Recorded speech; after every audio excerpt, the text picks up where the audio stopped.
Salve, discipuli discipulique linguae Latinae. That is, welcome, students of the language of Latin, basically.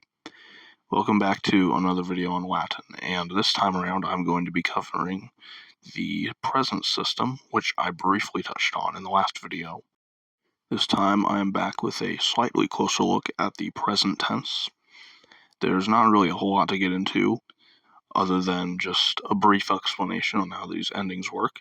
On screen, I have two irregular verbs in the present tense, ao, I go, sum, I am, and I have how they conjugate in the present tense, ao, is, it, imis, itus, aiunt. That is, ao is I go, is, singular you go, it, he, she, or it goes, imus, we go, etc.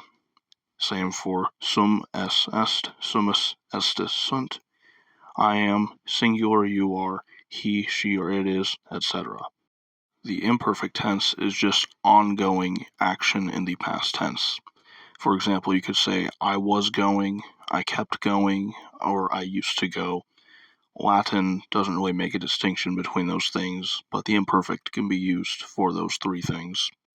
What's nice about the to be verb in other tenses that are not the present is that it conjugates pretty regularly.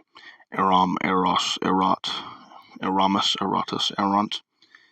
Now, in the imperfect to be verb, you wouldn't say I was being, you would just say I was. Now, the future tense is pretty self-explanatory, just meaning that someone will do something, but it uses two different sets of endings. The first set for the first and second conjugations being bo, bis, bit, bimis, bitis, bunt, and the second set of endings being ace, et, amus, atis, ent for the third, fourth, and mixed conjugations. As I said earlier, the to be verb conjugates in a pretty normal way outside of the present tense, so no surprises here.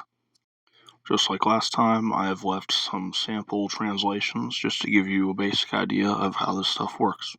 Hope you enjoyed the video, and I hope to see you later. Volete, that is, be well.